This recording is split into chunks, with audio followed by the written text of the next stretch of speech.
है the news post. वक्त तो चले खबरों में तेजी से अपडेट करने का, लेकिन इससे पहले अगर नहीं किया है आपने द न्यूज पोस्ट को सब्सक्राइब, तो सबसे पहले चैनल को सब्सक्राइब करें, बेल आइकन पर क्लिक करना ना भूलें, क्योंकि इससे मिलती रहेगी आपको तमाम अपडेट। तो चलिए बिना वक्त जाया किए शुरू करते हैं आज की बुलेटिन की।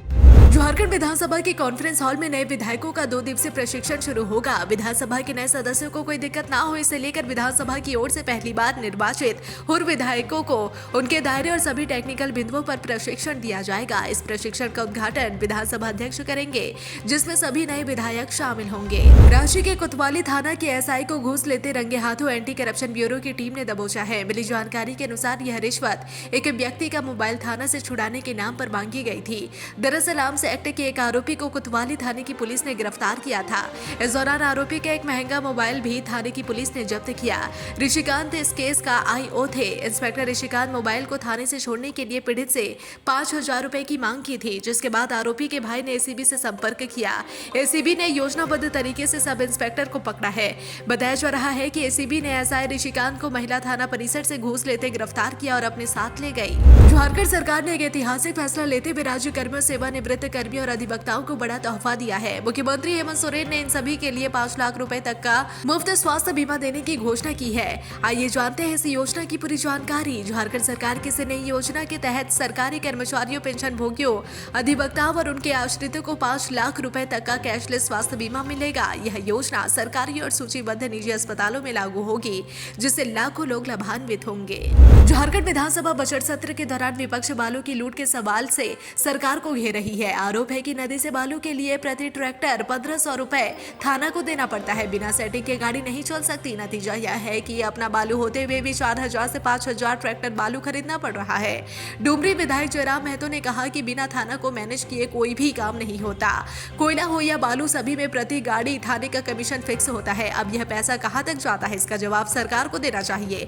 लोगों ने बड़ी ही उम्मीद के साथ बड़ा जनादेश देकर सरकार बनाया है, लेकिन किस तरह से अब जनता परेशान हो रही है, उसके मामले हर दिन सामने आते हैं। भाजपा विधायक शशि भूषण मेहता ने कहा कि नदी से बालू निकालने के लिए पहले थाना को 1,500 रुपए हर ट्रैक्टर पर देना पड़ता है। इसमें भी गाड़ी गिने चुने लोगों की ही चलती है, जिनका रसूख बड़ा है, पर सेटिंग के दम पर बालू की कालाबाजारी थानेदार के साथ मिलकर करते हैं। बोकारो जिले के गोबिया प्रखंड क्षेत्र अंतर्गत कल्याण विभाग द्वारा संचालित आश्रम आवासीय विद्यालय तुलबुल में अध्ययनरत बच्चों के भोजन की थाली से इन दिनों पोषक आहार गायब हो गए हैं। बच्चों ने जब इस बात की शिकायत विद्यालय के प्रभारी से की, तो उन्होंने बच्चों को ही डांट दिया, जिसके बाद डरे सहमे बच्चों ने पोषक आहार रहित भोजन से ही समझौता कर लिया।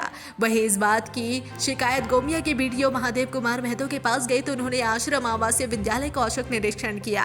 निरीक्षण के दौरान उन्होंने विद्यालय भवन, छात्र छात्राओं को दी जाने वाली भोजन, किचन भवन, साफ सफाई, पीने के पानी की व्यवस्था के साथ साथ कक्षाओं का निरीक्षण किया। इसके अलावा बिरसा आश्रम आवासीय विद्यालय की कक्षाओं में पठन पाठन कर रहे छात्रों के साथ पढ़ाई संबंधित बातचीत भी की। सोशल मीडिया पर सौहार्द बिगाड़ने संबंधी पोस्ट करने के आरोप में गढ़वा जिले के भवनाथपुर पुलिस ने एक युवक को गिरफ्तार कर लिया, साथ ही उसका मोबाइल जब्त कर लिया है। एसडीपीओ सत्येंद्र नारायण सिंह ने प्रेस वार्ता में बताया कि भवनाथपुर थाना क्षेत्र के झगरा खांड निवासी जयप्रकाश गुप्ता की ओर से सोशल मीडिया पर सामाजिक सौहार्द बिगाड़ने वाला पोस्ट किया गया था। इसके बाद युवक के खिलाफ गुरुवार को नामजद केस दर्ज कराया गया था। बताया गया कि उक्त युवक के विरुद्ध पूर्व में भी सोशल मीडिया पर आपत्तिजनक पोस्ट करने को लेकर थाना में केस दर्ज है। बजट सत्र के दौरान सदन में मंत्री और विधायक आपस में भिड़ गए। मैया योजना से शुरू हुआ हंगामा 15 लाख तक पहुंच गया और सदन में भाजपा विधायक ने इस्तीफा देने की बात कह डाली। दरअसल सदन के अंदर मंत्री इरफान अंसारी ने भाजपा के सवालों का जवाब देते हुए 15 लाख पर सवाल पूछ लिया और पूछा कि केंद्र सरकार सभी के खाते में 15 लाख कब भेजेगी। इस पर भाजपा विधायक सीपी सिंह ने खड़े होकर इस पर जवाब दिया और कहा कि अगर कहीं भी मैनिफेस्टो में 15 लाख का जिक्र होगा तो वह इस्तीफा दे देंगे, और अगर बात गलत निकली तो सदन में ही बताए कि मंत्री इस्तीफा देंगे। देवघर जिले को फाइलेरिया से मुक्त करने के लिए इन दिनों 5 वर्ष से अधिक उम्र के लोगों को इसकी रोकथाम के लिए दवा दी जा रही है। कहीं कहीं 2 वर्ष से अधिक उम्र के लोगों के लिए भी दवा देने का प्रावधान है। देश में फाइलेरिया उन्मूलन कार्यक्रम की शुरुआत 1955 में हुई थी। फाइलेरिया का दूसरा नाम हाथी पांव भी है। देवघर जिले को फाइलेरिया से पूर्ण रूप से मुक्त करने के लिए इसी महीने से घर घर जाकर सभी लोगों को फाइलेरिया की दवा दी जा रही है। इसी के तहत आज स्वास्थ्य विभाग की टीम देवीपुर कस्तूरबा स्कूल पहुंची। स्कूल में रह रही छात्राओं को दवा दी गई। दवा खाने के बाद कुछ ही देर बाद छात्राओं को पेट दर्द और बदन दर्द जैसी समस्याएं होने लगी। मामला गंभीर होता देख कस्तूरबा की वार्डन ने आनन फानन में सभी छात्राओं को स्थानीय सामुदायिक स्वास्थ्य केंद्र में भर्ती कराया। वहां मौजूद डॉक्टरों ने तुरंत सभी का इलाज शुरू कर दिया। फाइलेरिया की दवा खाने वाली 13 छात्राएं बीमार पड़ गई।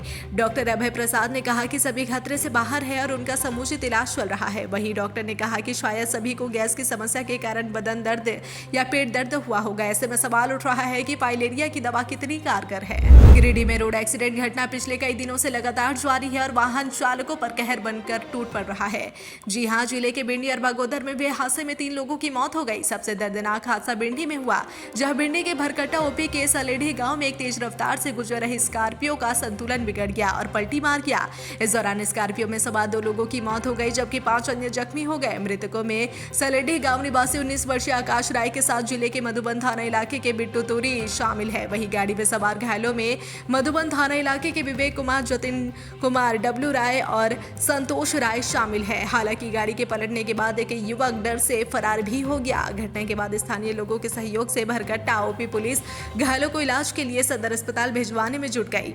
जानकारी के अनुसार 7 युवक स्कॉर्पियो से भरकट्टा गए थे और वापस लौट रहे थे, लेकिन गाड़ी का स्पीड काफी अधिक था। लिहाजा लौटने के दौरान ही सलेडीह गांव में स्कॉर्पियो का संतुलन बिगड़ा और वो सड़क किनारे पलटी मारा। इसमें 2 युवकों की मौत हो गई। बॉलीवुड की देसी गर्ल यानी प्रियंका चोपड़ा को आज कौन नहीं जानता। देसी गर्ल बॉलीवुड के साथ ही हॉलीवुड में भी अपनी अच्छी खासी पहचान बना चुकी है। आज उन्हें बॉलीवुड की टॉप एक्ट्रेस में शुमार किया जाता है, क्योंकि प्रियंका चोपड़ा की फिल्में लोग काफी ज्यादा पसंद करते हैं। उनकी फैन फॉलोइंग काफी ज्यादा है। जब से उन्होंने सिंगर निक जोनास से शादी की है, तब से वह विदेश में ही रहती है। निक जोनास प्रियंका चोपड़ा की एक प्यारी सी बेटी भी है। भले ही प्रियंका चोपड़ा का नाता मुंबई से रहा हो, लेकिन जमशेदपुर से भी उनका गहरा नाता रहा है। प्रियंका चोपड़ा उत्तर प्रदेश के बरेली की रहने वाली है। उनके पिता सेना में डॉक्टर थे, जिसकी वजह से आए दिन उनका ट्रांसफर होता रहता था। प्रियंका चोपड़ा का अधिकतर बचपन लद्दाख, लखनऊ, बरेली और पुणे जैसे शहरों में बीता। लेकिन आपको जानकर हैरानी होगी कि जमशेदपुर से भी प्रियंका चोपड़ा का गहरा नाता रहा है, क्योंकि प्रियंका चोपड़ा का जन्म 18 जुलाई 1982 को जमशेदपुर शहर के टाटा मैन अस्पताल यानी TMH में हुआ था। देसी गर्ल का ननिहाल जमशेदपुर में है, इस वजह से उनका कुछ बचपन का दिन यहीं बीता था। सरायकेला खरसापा के आदित्यपुर स्थित एक टाइप में उनके नानीहाल का परिवार रहता था, जहां प्रियंका चोपड़ा काफी दिनों तक नानी के साथ रही थी। आपको बता दें कि प्रियंका चोपड़ा की नानी कांग्रेस से विधायक भी रह चुकी है। प्रियंका चोपड़ा की नानी मधु ज्योत्सना अखौरी के पति जमशेदपुर जिला कांग्रेस कमेटी के अध्यक्ष थे।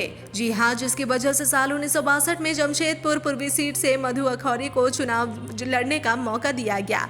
वहीं साल 1967 में दोबारा जमशेदपुर पूर्वी से चुनाव लड़ी थी, जिसमें उन्हें जीत हासिल हुई थी। झारखंड सरकार की महत्वाकांक्षी योजना मैया समान योजना की 6ठी और 7वीं किस्त को लेकर सरकार ने अपना रुख साफ कर दिया है कि कब तक इस योजना की किस्त भेजी जाएगी। विधानसभा के अंदर और बाहर मंत्री ने साफ कर दिया कि पैसा कब भेजा जाएगा, लेकिन इसके बावजूद हंगामा मचा हुआ है। आखिर सवाल है कि मैया समान योजना पर जब सब कुछ साफ हो चुका है, तो फिर हंगामा क्यों हो रहा है।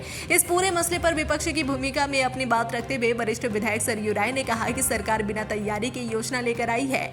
सरकार के पास पैसे नहीं है। अब जब अनुपूरक बजट लाया गया है, तो इसके बाद योजना की राशि का भुगतान किया जा सकता है। जब सदन से सवाल पूछा गया तो आखिर मैया योजना का पैसा क्यों रुका है, इस पर सरकार ने जवाब दिया कि 10 मार्च तक पैसा भेज दिया जाएगा। मंत्री ने कहा कि योजना की सत्यापन की वजह से देरी हुई है। मुख्यमंत्री हेमंत सोरेन ने इस पर कहा कि देश के कई राज्यों में बीजेपी की सरकार चल रही है, लेकिन किसी ने अब तक बेटी बहन को सम्मान देने का काम नहीं किया। यह बात सदन में हुई, लेकिन जब बाहर विधायक निकले तो कांग्रेस के विधायक दल नेता प्रदीप यादव ने कहा कि सरकार अपने वादों पर काम कर रही है। नई योजना आती है तो कुछ त्रुटि की वजह से देरी हुई है।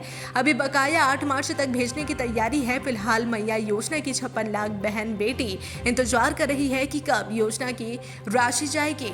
हजारीबाग जिले के भटका गांव मुख्य चौक पर 2 लोगों को चाकू मारकर अपराधी फरार हो गए। घायल ललन यादव और चंदन यादव दोनों ग्राम पिपरडी गांव निवासी को प्राथमिक उपचार के लिए भटका गांव सामुदायिक स्वास्थ्य केंद्र लाया गया। डॉक्टर ने दोनों घायलों की स्थिति गंभीर बताते हुए बेहतर इलाज के लिए हजारीबाग अस्पताल रेफर कर दिया। मामले को लेकर घायल ललन ने पुलिस के बयान दिया कि चाकू मारने वाले 4 लोग हैं। सभी कटकमदाग थाना क्षेत्र के रेवाली गांव के रहने वाले हैं, जिनका नाम रोहित गोल्डन, शिवम और राजा राम है। सभी रेवाली के रहने वाले हैं। लल्लन ने आगे बताया कि मैं बरही निवासी रविंद्र यादव उर्फ राजा का 16 चक्का गाड़ी त्रिवेणी से बानादाग पिछले 1 वर्ष से चला रहा था। गाड़ी मालिक के पास 16,000 रुपए बकाया है। यही बकाया पैसा फोन पर मांग रहा था तो लोग बोला कि बड़का गांव आकर देते हैं। सभी स्कॉर्पियो में बड़का गांव मुख्य चौक पर आए हुए थे और चाकू से हमला करके स्कॉर्पियो से भाग गए। ललन को छाती के किनारे पंजरा के पास और चंदन को पीठ पर चाकू लगी है। जमशेदपुर में 3 मार्च का दिन बड़ा ही खास होता है और ये दिन जमशेदपुरियों के लिए ऐतिहासिक और उत्सव भरा बन चुका है। जी हाँ, यह न केवल जमशेदपुर वासियों के लिए एक महत्वपूर्ण तारीख है बल्कि इस दिन के पीछे एक गहरी और ऐतिहासिक कहानी भी छिपी हुई है। आइए जानते हैं कि इस दिन को क्यों मनाया जाता है और जमशेदपुर में इसे लेकर किस तरह का उत्साह रहता है। 3 मार्च जमशेदपुर के लिए खास दिन है क्योंकि इसे जमशेदपुर दिवस के रूप में मनाया जाता है। यह दिन टाटा स्टील के फाउंडर जमशेद जी नौसिरवानजी टाटा की जयंती से जुड़ा हुआ है। टाटा परिवार के इस महान सदस्य ने ही इस शहर की नींव रखी थी। 3 मार्च 1907 को जमशेदपुर में Tata iron and steel company यानी TISCO की स्थापना की गई थी, जिसने जमशेदपुर के एक औद्योगिक हब और भारतीय उद्योग का शहर बना दिया। जमशेदपुर में आज सिलिकोसिस पीड़ितों ने मुसाबनी स्थित उपायुक्त कार्यालय के पास अपनी मांगों को लेकर प्रदर्शन किया, जिसमें सैकड़ों ग्रामीण शामिल हुए। इनकी मांग है कि मुआवजा की राशि को 4 लाख से बढ़ाकर 6 लाख कर दी जाए, जिसे लेकर सभी लोगों ने जिला के उपायुक्त को 8 सूत्री मांग पत्र सौंपा। प्रदर्शन कर रहे पीड़ितों का साफ कहना है कि सरकारी सिलिकोसिस पीड़ितों की मुआवजा सही समय पर नहीं दिया जाता। साथ इसकी जांच की प्रक्रिया भी काफी जटिल है, जिसे लेकर ये मांग कर रहे हैं कि सिलिकोसिस पीड़ित की उचित जाँच करवाकर उन्हें सही समय पर मुआवजा दिया जाए। हजारीबाग के किरेडारी प्रखंड के जटिबरियातू कोल माइंस के बिरहो टोला स्थित कोल ट्रांसपोर्टिंग क्षेत्र में एक हाईवा ड्राइवर की संदिग्ध परिस्थितियों में मौत हो गई। मृतक की पहचान अमित सिंह निवासी पतरा केरेडारी के रूप में हुई है। मिली जानकारी के अनुसार अमित सिंह रात में अपनी गाड़ी में सोए हुए थे, लेकिन सुबह उठे ही नहीं। जब अन्य चालक और सहयोगियों ने उन्हें जगाने की कोशिश की तो कोई प्रतिक्रिया नहीं मिली। बाद में उनको ये मौत की पुष्टि हुई। सरायकेला जिले के राजनगर प्रखंड के उत्क्रमित मध्य विद्यालय बनकाटी के सहायक शिक्षक प्रशांत कुमार महतो पिछले 20 वर्षों से शिक्षा विभाग को चुनाव लगा रहे हैं। इसका खुलासा होते ही शिक्षा विभाग में हड़कंप मचा हुआ है। जिला शिक्षा अधीक्षक कैलाश मिश्र ने इस पूरे मामले में अनभिज्ञता जताते हुए जांच की बात कही है। भाजपा प्रदेश अध्यक्ष एवं पूर्व मुख्यमंत्री बाबूलाल मरांडी ने राज्य सरकार पर CAG रिपोर्ट के हवाले से बड़ा निशाना साधा। मरांडी ने कहा कि हेमंत सरकार का पिछला 5 साल वित्तीय कुप्रबंधन, लूट और भ्रष्टाचार का रहा है। उन्होंने राज्य सरकार से पिछले 5 साल का श्वेत पत्र जारी करने की मांग की और कहा कि झारखंड में चिकित्सा कर्मचारियों की भारी कमी की रिपोर्ट कैग ने दी है। ऑडिट रिपोर्ट में कहा गया है कि मार्च 2022 तक चिकित्सा अधिकारी और विशेषज्ञों के 3,634 स्वीकृत पदों में से 2,210 पद खाली रह गए, जो कुल आवश्यकता का 61% है। ऑडिट में झारखंड के सरकारी अस्पतालों में चिकित्सा अधिकारियों, स्टाफ नर्सों और पैरामेडिक्स की भारी कमी का भी खुलासा हुआ है। अखिल भारतीय विद्यार्थी परिषद गिरिडीह में हुई पेपर लीक की घटना में गिरफ्तार हुए युवक एक समाचार पत्र द्वारा अखिल भारतीय विद्यार्थी परिषद से संबंध बताए जाने का कड़ा ऐतराज दर्ज कराती है। अखिल भारतीय विद्यार्थी परिषद शुरू से ही परीक्षाओं में पेपर लीक जैसी घटनाओं का विरोध करती आई है और इसमें संलिप्त आरोपियों पर कठोर दंडात्मक कार्रवाई के लिए प्रतिबद्ध रही है।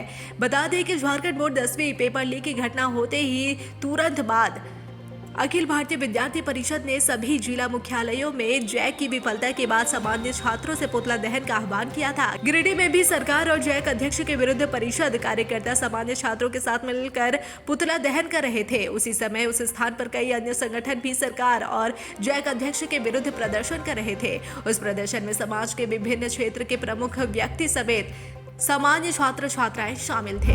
झारखंड प्रदेश कांग्रेस कमेटी के तत्वाधान में भारत के प्रथम राष्ट्रपति डॉक्टर राजेंद्र प्रसाद की पुण्यतिथि प्रदेश कांग्रेस मुख्यालय कांग्रेस भवन रांची में मनाई गई। इस अवसर पर प्रदेश कांग्रेस कमेटी के अध्यक्ष केशव महतो, कमलेश एवं अन्य प्रमुख कांग्रेस जनों ने उनके चित्र पर माल्यार्पण कर श्रद्धा सुमन अर्पित किया। हमारे देश में जब बेटी की शादी की जाती है तो दहेज लेने और देने की कुप्रथा है, जिसकी वजह से कई बार लोग अपनी बहू को जान से मार देते हैं तो कई बार उनका जीवन नर्क से भी ज्यादा खराब कर देते हैं, जिसकी वजह से हमारे देश में बेटियों के जन्म पर लोगों को खुशी की जगह टेंशन हो जाती है। वहीं से लेकर सरकार की ओर से कई कानून बनाए गए तो वहीं कई तरह के जागरूक अभियान भी चलाए जाते हैं ताकि लोगों में और समाज में बदलाव हो। लेकिन आज भी कई लोग ऐसे हैं जो दहेज के लिए अपनी बहुओं को मार देते हैं। बैंक में नौकरी पाने का मौका है, IDBI बैंक में जूनियर असिस्टेंट मैनेजर के पदों पर भर्ती निकाली गई है। इसके लिए आवेदन प्रक्रिया 1 मार्च से शुरू हो चुकी है। वहीं आवेदन करने की आखिरी तारीख 12 मार्च तक है। उम्मीदवार बैंक के ऑफिशियल वेबसाइट पर जाकर आवेदन कर सकते हैं। इस भर्ती प्रक्रिया के तहत कुल 650 पदों को भरा जाएगा। बिहार के सबसे बड़े सरकारी अस्पताल PMCH में PG डॉक्टरों ने हड़ताल कर दी है। हड़ताल की वजह से OPD में कामकाज बाधित हो गया है।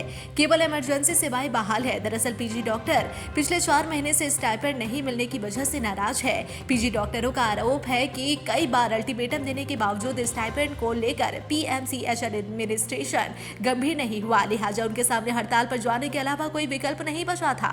हड़ताल की वजह से PMCH कैंपस में अफरा तफरी मच गई और मरीज व उनके परिजन बेहाल दिख रहे हैं, लेकिन फिलहाल उनको कोई सुविधा उपलब्ध नहीं हो पा रही है।